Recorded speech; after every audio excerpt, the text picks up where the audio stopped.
রহিমপুর বনে অনেক পাখির বসবাস। ওই বনে টোনা আর স্ত্রী টুনি আর তার দুই মেয়েকে নিয়ে বসবাস করত। টোনা ছিল খুবই অলস আর মাতাল, আর টুনি ছিল অনেক পরিশ্রমী। টুনি দিনমজুরের কাজ করে তার সংসার চালাতো। টোনা টুনির কাছ থেকে জোর করে টাকা নিয়ে মদ খেত। টুনি সপ্তমবারের মতো গর্ভবতী হয়। একদিন সকালবেলা টোনা ঘুম থেকে উঠে বলতে থাকে, এই টুনির বাচ্চা টুনি, আমার ক্ষুধা পেয়েছে, আমার জন্য খাবার নিয়ে আয় তো। এমন ভাবে খাবার চাচ্ছ মনে হচ্ছে তুমি পরিশ্রম করে খাবার কিনে এনে দিয়েছো। সারাদিন রাতও মাতাল হয়ে পড়েই থাকো, আজ কোনো খাবার হবে না। যদি কাজ করতে পারো তাহলেই খাবার জুটবে কপালে। আর আজকে কোনো কাজ না করলে কোনো খাবার নেই তোমার কপালে, এই বলে দিলাম আমি। কি বললি তুই আমাকে? তুই আমার বাড়িতেই থাকিস, আবার আমাকে কাজ করতে বলিস? তোকে তো আজ আমি শেষ করেই ফেলবো। এই বলে টোনা টুনিকে একটা থাপ্পড় মারে। টোনা আর টুনির এমন কাণ্ড দেখে ওদের 6 মেয়ে ঘরের এক কোণে চুপটি করে দাঁড়িয়ে থাকে। আর টুনি গালে হাত দিয়ে বলতে থাকে, তুমি কি গো, তোমার মন বলতে কি কিচ্ছু নেই? আমি একটা গর্ভবতী পাখি, আর তুমি রোজ রোজ এভাবে ছোট ছোট মেয়েদের সামনে আমাকে মারো। তোমার ওই ছোট ছোট মেয়েগুলোর দিকে তাকিয়ে কি তোমার কি একটুও মায়া হয় না বলো তো? আমার তোদের কারো উপরে মায়া হয় না, আমার শুধু মদের উপরে মায়া হয়, বুঝেছিস? এই আমাকে টাকা দে তো, আমি মদ খেতে যাব। নেই, আমার কাছে কোনো টাকা নেই, কোনো মদ খাওয়ার টাকা নেই। তুমি জানো তুমি পাখি নামে কলঙ্ক। তুই এত সহজে আমাকে টাকা দিবি না, তাই না? ঠিক আছে, কোনো ব্যাপার না, আমি নিজেই টাকা বের করে নিচ্ছি। এই বলে টোনা বিছানার নিচ থেকে টাকা নিয়ে সেখান থেকে চলে যায়। ওগো, এমন করো না গো, টাকাটা নিও না। ওই টাকা দিয়ে যে আমি আমার মেয়েদের জন্য খাবার কিনবো। হে ঈশ্বর, তোমার কাছে আমার একটাই চাওয়া, তুমি আমার স্বামীকে ভালো করে দাও। ঈশ্বর, তুমি আমার স্বামীকে ভালো করে দাও। টুনি এই বলে কান্না করতে করতে কাজে চলে যায়। আর এভাবেই তাদের দিন চলতে থাকে। আর আজকে টুনি একটা ডিম দেয়, আর এর ফাঁকে ফাঁকে ওই ডিমটাতে টুনি তা দেয়। একদিন রাতে টোনা খুবই মাতাল হয়ে বাড়িতে আসে, আর বাড়িতে এসে বলতে থাকে, টুনি, এই টুনি, কোথায় তুই রে? আমার জন্য খাবার নিয়ে আয় তাড়াতাড়ি। টোনা আগের তুলনায় আজকে বেশি মাতলামি করে, যার কারণে টোনা 6 মেয়ে টোনার কাছে আসতে ভয় পাচ্ছিল। টোনা তার 6 মেয়েকে ঘরের এক কোণে দাঁড়িয়ে থাকতে দেখে বলে, এই টুনির মেয়েরা, বলতো তোদের মা কোথায়? তোদের মাকে আমার জন্য খাবার নিয়ে আসতে বলতো। টোনার কথায় বড় মেয়ে টুকি ভয়ে ভয়ে বলতে থাকে, বাবা, মা তো এখনো আসেনি কাজ থেকে বাবা। কি, এত রাত হয়েছে এখনো কাজ থেকে আসেনি? আজকে আগে আসুক, দেখাবো মজা। টোনা এসব বলতে বলতে সেখানে টুনি আসে। আর টোনা টুনিকে দেখে বলতে থাকে, কিরে, এত রাতে কি তুই কাজ করিস নাকি কোনো পরপুরুষ পাখির সাথে আড্ডা মারিস? বলতো আমাকে। টোনার মুখে এসব কথা শুনে টুনি টোনার গালে একটা থাপ্পড় মারে। আর থাপ্পড় দিয়ে টুনি বলতে থাকে, এতদিন যা নয় তুমি তাই বলেছো, আর আমি তোমাকে কিছুই বলিনি, কিন্তু আজকের এই কথাটা মেনে নিতে পারছি না টোনা। কি, তোর এত বড় সাহস? তুই আমার গায়ে হাত তুলিস? আজ তোর একদিন কি আমার একদিন। এই বলে টোনা টুনিকে মারতে থাকে। টুনির মার দেখে ওদের 6 মেয়ে টুনিকে বাঁচাতে আসে, আর বলতে থাকে, বাবা, ছেড়ে দাও মাকে বাবা, মাকে আর মেরো না বাবা। বাবা, আমরা তোমার পায়ে পড়ছি বাবা, মাকে মেরো না বাবা। টোনা টুনির সাথে সাথে ওর 6 মেয়েকেও মারতে থাকে। মারতে মারতে এক পর্যায়ে টোনা ক্লান্ত হয়ে বিছানায় গিয়ে শুয়ে পড়ে। আর টুনি কাঁদতে কাঁদতে ওর 6 মেয়েকে ঘুম পাড়িয়ে আরেকটা ডিমে তা দিতে থাকে। সকালে ছোট্ট একটা মেয়ে বাচ্চার কান্নার শব্দে 6 বাচ্চার ঘুম ভাঙে। আর ওরা দেখতে পায় যে ওদের আরো একটা বোন হয়েছে, আর তার পাশে ওদের মা শুয়ে আছে। এই দেখে টুকি তার মাকে ডাকতে থাকে, মা, ও মা, ওঠো না, ওঠো। দেখো, ডিম থেকে আমাদের ছোট বোন বেরিয়ে এসেছে আর তোমাকে ছাড়া কেমন কান্না করছে। দেখো মা, দেখো। ও মা, ওঠো। দিদি, এই দিদি, মা তো কোনো কথাই বলছে না রে। মা মনে হয় মারা গেছে। দিদি, এবার কি হবে বলতো? আমি বাবাকে ডাকতে যাচ্ছি। এই বলে টিনটিন টোনাকে ডাকতে যায়। টিনটিন টোনাকে অনেকক্ষণ ধরে ডাকে, কিন্তু টোনা কোনো সাড়া দেয় না। আর সাড়া দেবেই বা কি করে? অতিরিক্ত মদ খাওয়ার কারণে টোনাও যে আজ মারা গেছে। দিদি, এই দিদি, মায়ের সাথে সাথে যে বাবাও মারা গেল রে। বাবাও আমাদের ছেড়ে চলে গেছে। এবার কি হবে দিদি? আমরা 7 বোন যে হঠাৎ হয়ে গেলাম রে দিদি। টুকি তার ছোট বোনকে নিয়ে কাঁদতে থাকে আর বলতে থাকে, হ্যাঁ রে বোন, হ্যাঁ, ঈশ্বর আমাদের এই কোন পরীক্ষায় ফেললো। এখন বাবা মাকে ছাড়া আমরা আমাদের ছোট বোনকে কিভাবে বাঁচাবো বলতো? কিভাবে বড় করবো ওকে? দিন যত বাড়তে থাকে টোনা আর টুনির মৃত্যুর কথা ততই বনে ছড়িয়ে পড়তে থাকে। বিকেলের দিকে 7 অনাথ কন্যা তাদের বাবা মাকে সৎকার করার জন্য নদীর ধারে যায়। আর ওরা ওদের বাবা মার সৎকার করা শেষে 7 কন্যা আবারও বাড়ির দিকে রওনা দেয়। এমন সময় আকাশে বৃষ্টি, বাতাস আর প্রচন্ড পরিমাণে বজ্রপাত শুরু হয়। বৃষ্টিতে ভিজতে ভিজতে ওরা ওদের বাড়িতে চলে আসে আর এসে দেখে ওদের বাড়িটা একদম ভেঙে গেছে। এ দেখে টুকি বলতে থাকে, কি, আমাদের বাড়িটাও যে ভেঙে গেছে। এখন আমরা কোথায় থাকবো? হে ঈশ্বর, আমাদের অনাথগুলোর উপর কি তোমার একটুও মায়া হয় না? হে ঈশ্বর, তুমি কোন পাপে শাস্তি দিচ্ছ আমাদেরকে? প্রথমে তো আমাদের কাছ থেকে আমাদের মা বাবাকে তুলে নিলে আর আমাদের অনাথ করে দিলে, আর এখন সেই সম্বলের বাড়িটাও ভেঙে দিলে। দিদি, এই দিদি, ছোট বোন অনেক কাঁপছে রে আর অনেক কান্না করছে। মনে হয় বোনের খিদা লেগেছে। কিছু একটা করো দিদি, কিছু একটা করো। চল দেখি কণিকা মাসির বাড়িতে যাই বলে ওরা কণিকার কাছে সাহায্য চাইতে যায়। কিন্তু কণিকা ওদেরকে কোনো প্রকারে সাহায্য করে না, বরং ওদেরকে অপমান করে কণিকা। এর মতো গরুর পালকে ঘরে জায়গা দিয়ে হাল কেটে কুমির আনবো নাকি রে? ছোট লোকের বাচ্চারা, যা এখান থেকে। মাসি, তুমি আমাদের জায়গা না দিলেও চলবে, কিন্তু আমাদের এই ছোট বোনটার জন্য একটু খাবার দাও না মাসি। দেখতেই তো পাচ্ছ ওই কত ছোট। তোর মা বাবা কি আমার ঘরে খাবার জোগাড় করে রেখে গেছে নাকি রে, যে তোরা চাইলেই আমি তোদেরকে খাবার দেবো? এই বলে কণিকা ওদের মুখের উপর দরজা বন্ধ করে দেয়। আর ওরা কণিকার মতো বনের আরো পাখিদের কাছে সাহায্য চায়, কেউ তাদের সাহায্য করে না। এদিকে বৃষ্টি চলতেই থাকে। ওরা 7 অনাথ কন্যা অসহায় হয়ে ওদের বাড়ির সামনে একটা বড় গাছের নিচে দাঁড়িয়ে থাকে আর ঈশ্বরকে ডাকতে থাকে, হে ঈশ্বর, তুমি আমাদেরকে এত কষ্ট না দিয়ে তোমার কাছে তুলে নাও ঈশ্বর। আমরা ছোট বয়সে এত কষ্ট যে আর সহ্য করতে পারছি না ঈশ্বর। একদিকে ক্ষুধার জ্বালা, মা বাবা নেই, তার উপরে এই বোনগুলোকে নিয়ে আমি আর পারছি না ঈশ্বর। এই বলে 7 কন্যা অনেক কান্না করে। এমন সময় ওদের সামনে একটা পরী চলে আসে। পরীকে দেখে টুকি বলতে থাকে, কে তুমি? আমরা তোমাকে চিনি না। তো আমি তোমাকে একটা কথা বলবো। তুমি শোনো, তুমি আমাদের 7 বোনকে মেরে ফেলো। এসব তোমরা কি বলছো পাখিরা? আমি হচ্ছি সাহায্যকারী পরী। আমি তোমাদের মারতে চাই না, আমি তোমাদের সাহায্য করতে যেখানে এসেছি।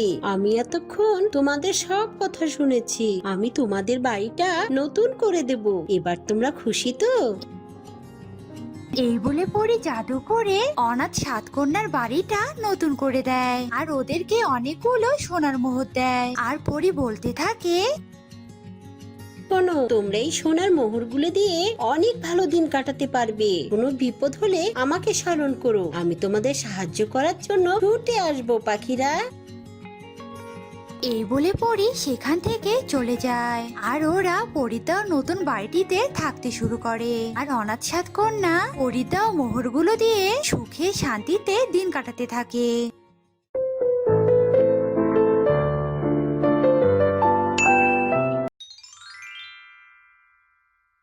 আমার অনেক দিনের ইচ্ছে পাখির ছানা খাওয়ার। শুনেছি পাখির ছানা খেতে নাকি অনেক সুস্বাদু। আমি এক্ষুনি আমনগরী ছেড়ে লোকালয়ে যাব, যেখানে পাখিরা বাস করে, আর মজা করে পাখি খাবো। এসব বলে এক রাক্ষসী আম আমনগরী থেকে উড়াল দেয়। এই তো পেয়েছি। এখানে তো অনেক পাখিও দেখতে পাচ্ছি, তার মানে এই বনে পাখির ছানাও আছে। ইস, এক্ষুনি আমার জিভে জল চলে এলো। একবার একবার শুধু পাখির ছানা পাই, খপ করে ধরে খপ করে খাবো। আরে আরে, এত বড় বন, তবুও কিনা কোনো পাখির ছানা নেই। কত কত পাখির বাসা দেখলাম, অথচ একটা বাসাতেও কিনা পাখির কোনো ছানা নেই। আচ্ছা, এরা আবার কোনোভাবে জানতে পারেনি তো? ধুর, ওরাই বা জানবে কি করে? আরে আরে, ওই তো একটা স্কুল দেখতে পাচ্ছি। ওই স্কুলে নিশ্চয়ই অনেক পাখির ছানারা থাকে, আর সবাই মিলেমিশে পড়াশোনা করে। যাই যাই, আমি বরং ওখানেই যাই। বাচ্চারা, আজকের মতো তোমাদের পড়াশোনা শেষ। যাও যাও, সবাই সাবধানে বাড়িতে ফিরে যাও। আর হ্যাঁ, কাল সময় মতো সবাই স্কুলে চলে আসবে, কেমন? ঠিক আছে স্যার। এই এই, চল চল সবাই চল। কি মজা, ছুটি, গরম গরম রুটি। কি মজা ওই তো কত পাখির ছানা। স্কুলের ভেতরে এতগুলো ছানা ছিল, আর আমি কিনা শুধু শুধু এত কষ্ট করে খুঁজে হয়রান হচ্ছিলাম। আয় ছানারা, আয়, একবার শুধু এই স্কুল গেটের সামনে আয়, তারপরেই তোদের সবাইকে আমের পেটে যেতে হবে। এই এই, থাম থাম, তোরা থাম। ওই দেখ, স্কুলের গেটের সামনে একটা আম। বাবা রে বাবা, এত বড় আম! আর আর আমটা দেখতে কত ভয়ঙ্কর। দেখ দেখ, তোরা দেখ। একে তাই তো, তুই তো ঠিকই বলেছিস টুনটুন। দেখ দেখ, আমের আবার হাত পা থাকে নাকি? আমার তো মনে হচ্ছে এটা এটা কোনো রাক্ষসী আম। এই আমটা বোধহয় আমাদের সবাইকে গিলে খেতে এসেছে। এই এই, সবাই পালা পালা, এখান থেকে পালা বলছি। এই এই, দাঁড়া দাঁড়া বলছি, দাঁড়া। পালিয়ে যাচ্ছিস কোথায়? তোরা তো একটা ছানাও বাঁচবি না। আজ তোদের সব কটাকে আমি গিলে গিলে খাবো। এই এই, দাঁড়া দাঁড়া বলছি। স্যার, ও স্যার, আমাদের বাঁচান স্যার। রাক্ষসী আম যে আমাদের তাড়া করেছে। ও স্যার, স্যার। রাক্ষসী আম তার লম্বা লম্বা হাত দিয়ে একটা একটা করে ছানা ধরে আর কপ করে গিলে খায়। এভাবে একে একে সব কটা পাখির ছানাকেই রাক্ষসী আম খেয়ে ফেলে। আহ, পাখির ছানা খেতে যে এত মজা, তা তো আমি জানতামই না। আহ, পাখির ছানা খেয়ে আমার প্রাণটা একেবারে জুড়িয়ে গেল। এই অবস্থায় তো আমি উঠতেও পারবো না, আর এখন তো আমি হাঁটতেও পারছি না। না, এবার আমাকে একটু বিশ্রাম নিতে হবে। এদিকে বিকেল গড়িয়ে রাত হয়ে যায়। ছানারা বাড়িতে ফিরে না আসায় ছানাদের মায়েরা ভীষণ চিন্তায় পড়ে যায়। কি হলো, রাত তো নেমে এলো, কিন্তু আমার ছানা এখনো বাড়িতে ফিরে এলো না কেন? না না, টুনটুন তো এমন রাত করে কখনো বাড়িতে ফিরে আসে না। না না, ভোর হয়ে গেল, মেয়েটা যে এখনো বাড়িতে ফিরলো না। এভাবে আর বসে থাকা যাবে না, ব্যাপারটা যে এবার আমাকে দেখতেই হচ্ছে। আরে আরে, ও কাকুলি দিদি, সুখী দিদি, শালিক দাদা, বান্টি দাদা, তোমরা সবাই কোথায় যাচ্ছ গো? আচ্ছা দাদা, তোমরা কি আমার ছানাকে দেখেছো গো? ছানাটা সেই যে গতকাল বেরিয়েছে, আজ অবধি ফিরলো না গো। সে কি বলছো তুমি জুনি দিদি? তোমার ছানাও বাড়িতে ফিরেনি? আমাদের কারো ছানাই তো বাড়িতে আসেনি। সেই যে গতকাল স্কুলে গিয়েছে আর তো ফেরেইনি।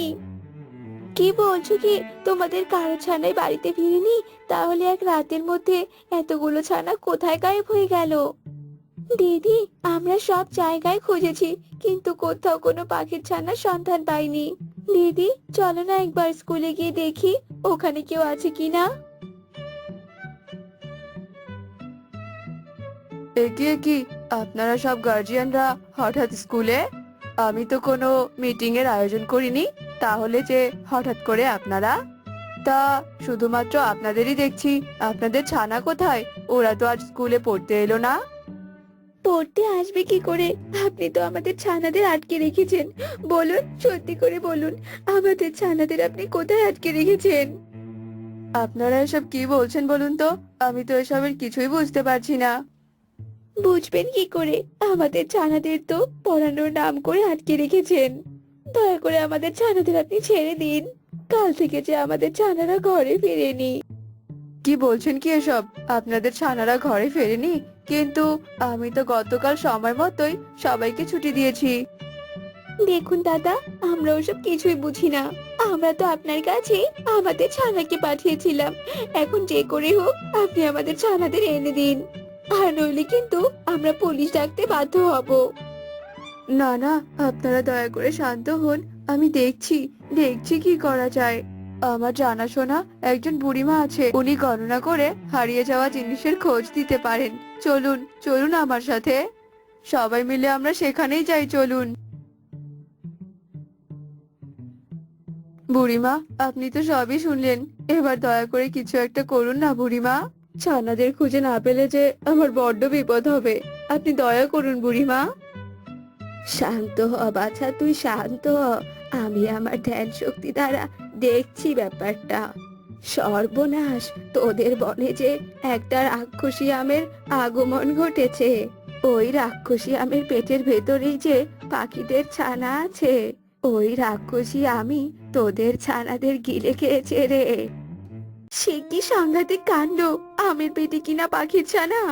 এটা কি করে সম্ভব? ইগল দাদা, আপনি আমাদের মাফ করবেন। আমরা না বুঝে আপনার দোষ দিয়েছি। কিন্তু বুড়িমা, এবার আমরা আমাদের ছানাদের কি করে রক্ষা করব? এর উপায় আমার জানা নেই। বুদ্ধি দিয়ে কাজ করতে হবে। আমি তো শুধু হারানো জিনিসের খোঁজ দিতে পারি মাত্র। বুদ্ধি? আমি একটা বুদ্ধি পেয়েছি বুড়িমা। আপনি শুধু এবার বলুন ওই রাক্ষসী আম কোথায় আছে, তারপরে আপনি দেখবেন আমার বুদ্ধির খেলা। ওই রাক্ষসী আম পুরনো বটতলার নিচে বসে আছে। উফ বাবা, পেটের ভেতরে পাখির ছানাগুলো কেমন ক্যাচ ক্যাচ করছে। গিলে খাওয়ার কারণে এরা তো দেখছি হজমই হচ্ছে না। আসলে এদের চিবিয়ে চিবিয়ে খাওয়া উচিত ছিল। ও বাবা গো, ও মা গো, পেটটা আমার খুব জোরে ব্যথা করছে। কেন যে এদেরকে খেতে গেলাম? নড়তেও পারছি না, চড়তেও পারছি না, হাঁটতেও পারছি না, বসতেও পারছি না। মরণ দশা হলো আমার। তাই বুঝি আমরা খুশি? তোমার পেটের ভেতর খুব ব্যথা হচ্ছে, তাই না গো? তবে আমি চাইলে তোমার পেটের ব্যথা ঠিক করে দিতে পারি। তুমি তুমি সত্যি বলছো? তাহলে দাও দাও, আমার আমার পেটের ব্যথা ঠিক করে দাও, সুস্থ করে দাও আমাকে। আহ আহ আমার পেটটা যে খুব ব্যথা করছে। কেন যে একটা ফল হয়ে আমি পাখির ছানাকে খেতে গেলাম, কে জানে। আমরা খুশি, তুমি চোখ বন্ধ করো, আমি তোমার পেটের ব্যথা সারিয়ে দিচ্ছি। টুনির কথা মতো রাক্ষসী আম চোখ বন্ধ করে। এই সুযোগে টুনি আমের শরীরে ইনজেকশন দিয়ে অজ্ঞান হওয়ার ঔষধ মিশিয়ে দেয়, আর একে একে আমের পেট থেকে সব ছানাদের বের করে নিয়ে আসে। উফ মা, তুমি আমাদের বড্ড বাঁচালে গো। আর একটু হলে তো আমরা দম বন্ধ হয়ে মারা যেতাম। তোরা সবাই এক সাইড হওয়া ছাড়া, আরো একটা কাজ যে আমার বাকি আছে। সর সর। তারপর টুনি আমের পেটের ভেতরে একটা বোম রেখে সেলাই করে দেয়, আর ছানাদের নিয়ে সেখান থেকে চলে যায়। তো বন্ধুরা, ততক্ষণে তোমরা বলো 9 + 9 = কত হয়? অ্যান্সারটি অবশ্যই কমেন্টে জানাবে। টুনি বাচ্চাদের নিয়ে সেখান থেকে চলে যাওয়ার পরপরই আমের পেটে বম ব্লাস্ট হয়, আর রাক্ষসী আম সেখানেই ধ্বংস হয়ে যায়। সত্যি টুনি দিদি, তোমার বুদ্ধির তুলনা হয় না। আজ তোমার জন্যই আমের পেট থেকে সব পাখির ছানারা মুক্ত হলো। এবার থেকে আমাদের সাবধান থাকতে হবে গো। তো বন্ধুরা, আমাদের আজকের গল্পটি তোমাদের কাছে কেমন লেগেছে? গল্পটি ভালো লেগে থাকলে অবশ্যই আমাদের ছোট্ট চ্যানেলটি সাবস্ক্রাইব করে দিও, যাতে এরকম নতুন নতুন গল্প আমরা রোজ রোজ তোমাদের কাছে পৌঁছে দিতে পারি। দেখা হবে পরের কোনো গল্পতে। সেই পর্যন্ত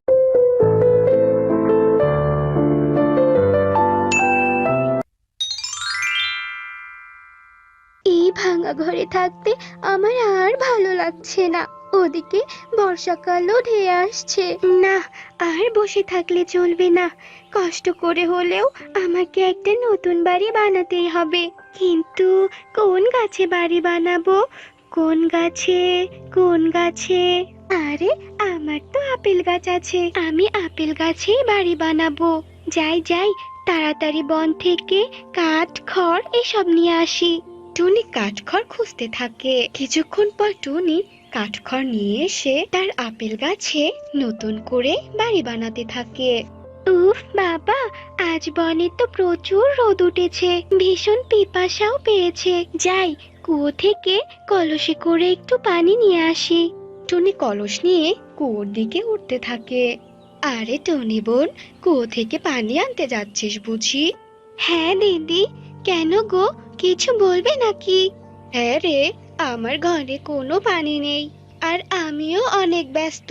এখন কুয়োতে যেতে পারবো না। তুই আমার কলসটা নিয়ে গিয়ে এক কলস পানি এনে দে তো বোন। আচ্ছা ঠিক আছে দিদি, কলসটা দাও।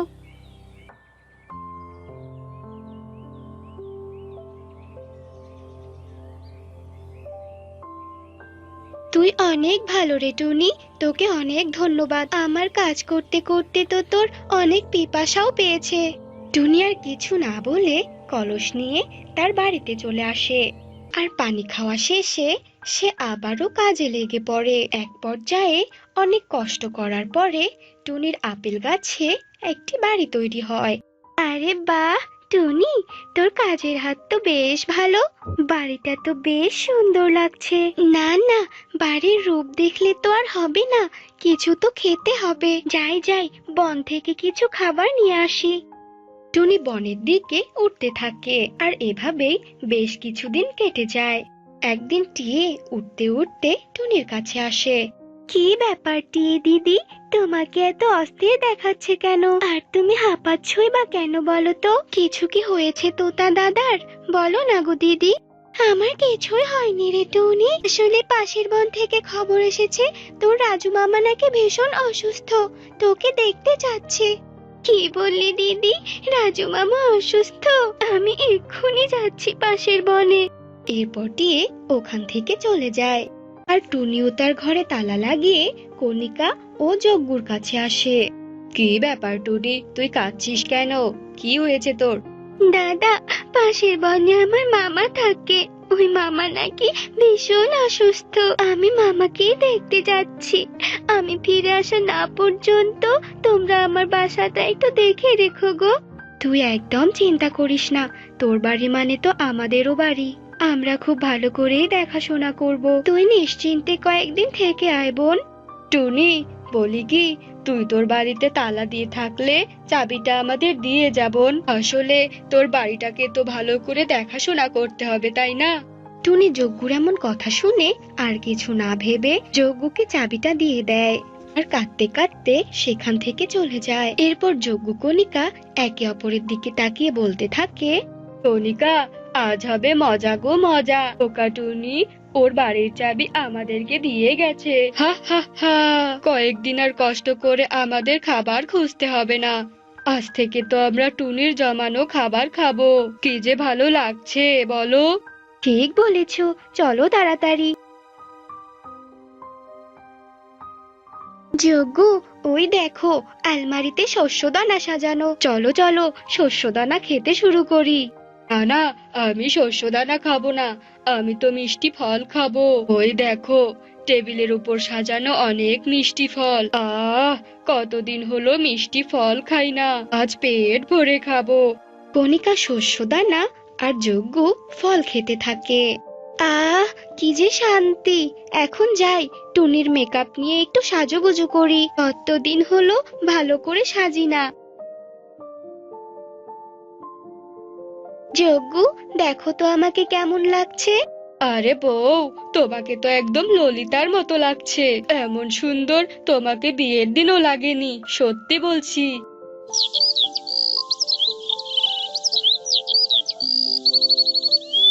যজ্ঞ, রাত তো নেমে এসেছে, চলো এবার আমাদের বাড়িতে ফিরে যাই। না না কণিকা, বাড়ির বিছানা অনেক শক্ত। আর দেখো, টুনির বিছানা কত নরম তুলতুলে। টুনি না আসা পর্যন্ত আমরা এখানেই থাকবো, বুঝেছো? চলো চলো, এবার ঘুমিয়ে পড়ি।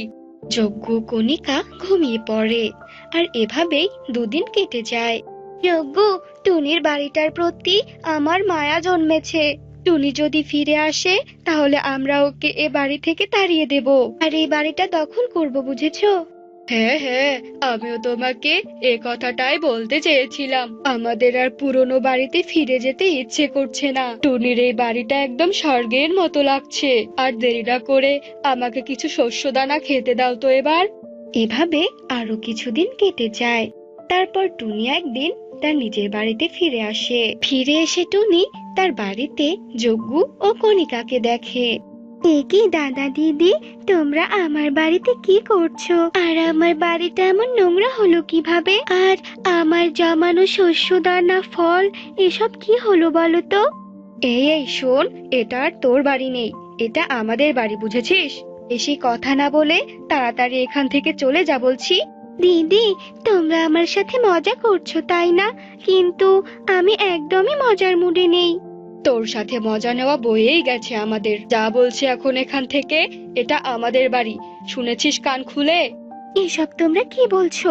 এই বাড়িটা আমি অনেক কষ্ট করে বানিয়েছি, তোমরা তো দেখছি সুযোগের সদ্ব্যবহার করছো। আমি তোমাদের নামে বনের সবাইকে বিচার দেব, অন্যায়ভাবে অন্যের বাড়ি দখল করা বের করব। দাঁড়াও, আমি আসছি। এরপর টুনি গিয়ে বনের সকলকে ডেকে আনে। এই বেটা যজ্ঞ, ভালোই ভালোই টুনির বাড়ি থেকে বের হ। টুনি এই বাড়িটা আবার চোখের সামনে অনেক কষ্ট করে বানিয়েছে। বেশি ঝামেলা না করে যা, ভাগ এখান থেকে। বনের সকলে যজ্ঞ ও কণিকাকে টুনির বাড়ি থেকে তাড়িয়ে দিয়ে চলে যায়। আর টুনি তার বাড়িতেই অনেক ভালোভাবে বসবাস করতে থাকে। একদিন কণিকা বলতে থাকে, যজ্ঞ, আমার মাথায় একটা বুদ্ধি এসেছে ওই টুনির অপমানের প্রতিশোধ নেওয়ার। কি বুদ্ধি বলো কণিকা, তাড়াতাড়ি বলো। এবার তো ওই টুনির বাড়িটা আমাদেরই হবে। কণিকা, শুরু করো বুদ্ধি অনুযায়ী কাজ। কণিকা তার বুদ্ধিমতো বিছানায় শুয়ে পড়ে আর অভিনয় করতে থাকে। ওরে বাবা রে, ওরে মারে, মরে গেলাম রে, মরে গেলাম। গো, আমার অনেক পানি পিপাসা পেয়েছে, তাড়াতাড়ি পানি খেতে দাও গো।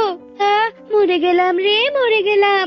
কণিকা, তুমি একটু অপেক্ষা করো, আমি টুনি বোনের থেকে পানি নিয়ে আসছি। যজ্ঞ কণিকার বুদ্ধিমতো টুনির বাড়িতে আসে। টুনি বোন, আমার কণিকা অনেক অসুস্থ, ও পানি খেতে যাচ্ছে। বোন, আমাকে একটু সাহায্য কর, দয়া করে কুয়ো থেকে আমাকে একটু পানি তুলে দে। আসলে আমি কুয়ো থেকে পানি তুলিনি তো, তাই দয়া করে একটু সাহায্য কর বোন। শান্ত হও দাদা, চলো চলো কুয়োর পাড়ে।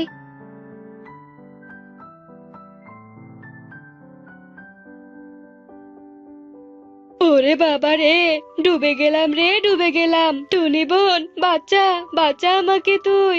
শয়তান যজ্ঞ, এবার আমি সব বুঝতে পেরেছি। তুই আমাকে ধাক্কা দিতে গিয়ে নিজেই কুয়োতে পড়ে গিয়েছিস। আমি তো তোদের সব পরিকল্পনা শুনে নিয়েছিলাম। আমি তোকে কিছুতেই সাহায্য করব না, শয়তান কালুকাক।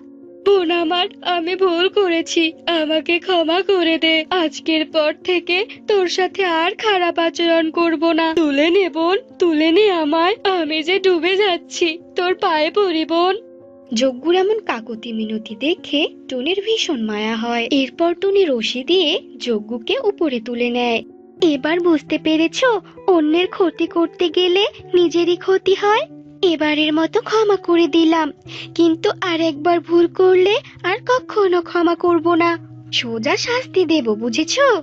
এরপর টুনি সেখান থেকে চলে যায় আর যজ্ঞ ওখানে দাঁড়িয়েই কাঁদতে থাকে। তো বন্ধুরা, আমাদের আজকের গল্পটি আপনাদের কাছে কেমন লাগলো তা অবশ্যই জানাবেন।